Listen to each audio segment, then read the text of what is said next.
Sherman here, leave a legacy. What I want to talk about today is marketing, especially when you first start out in the business.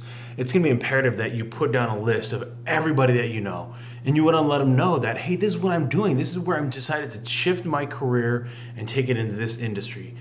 For those of you that decided that you want to try your hat in financial services, this is a great opportunity to put down a list of everybody that you know, their contact information, and then the most important step in all of this is to analyze it and to go, okay, of these people, how many of them want to work with me directly in some kind of capacity where I can be their financial advisor?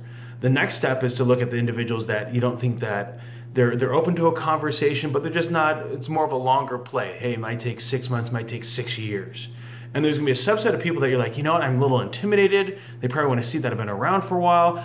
They're acquaintances, so I haven't really gotten to know them for a while. So once you've analyzed that list, you might also identify that there's specific niches or there's a tendency that you find, hey, I get along with all these different individuals. If you were to put another column in there called hobbies or how you know them, you might be able to identify that there's specific categories that really hit well with you. One of the great books out there by Stephen M.R. Covey is The Speed of Trust. And the identifier there is that the more levels of trust that you have with an individual, the more quickly they are going to trust you and then eventually want to do business with you and do it in a more quick manner.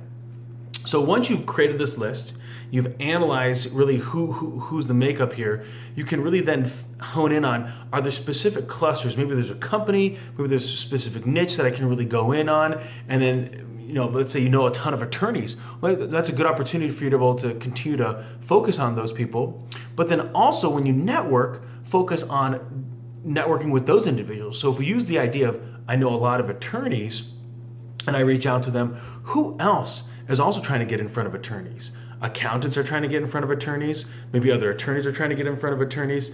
The next step then is I might find there's associations that I can belong to, or other networking opportunities, or there's specific charities or organizations that I'm really passionate about. So whether business comes out of that or not, I'm putting myself out there, letting people know that I exist, and I'm affiliated with this particular organization that I'm super passionate about. So I know some people, they get involved with, let's say, Big Brothers Big Sisters. So the people happen to know that they work for a company or they started their own business, but ultimately they got involved with Big Brothers or Big Sisters because they're super passionate about helping the youth to have a mentor and a mentee relationship. And they want to be able to give back to the community that might be impactful to them, and not only in their business, but just personally. The last one is to understand here is that there's a need to ask and ask and ask. In real estate, they have location, location, location. In this particular scenario, as you're first starting out your business, you want to just ask to see people, you want to ask if they'll buy, and you want to ask if you can be of value. And you want to ask if they know someone that, even if they don't want to be a client of yours, they might know someone that recently got married that wants to do something with you, or they know somebody that is in the same line of work that you might be able to be a mentee to. So there's a great opportunity here to be able to get yourself out there.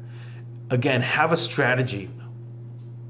When you do it first, family and friends, put the list down. Who do you know? What makes them unique? Why are you good friends with them? Why might you admire them? Next is analyze that list to know exactly kind of where you're going to go with it. Who's going to sit down with you? Who might need a different engagement? Maybe take them out golfing. Maybe take them out for coffee or lunch. The third step is really to have a niche market for what you've identified from those first two steps.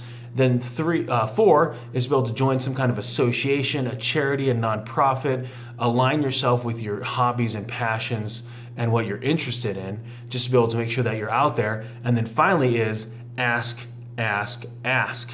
Ask to meet, ask to get referred, ask to do business.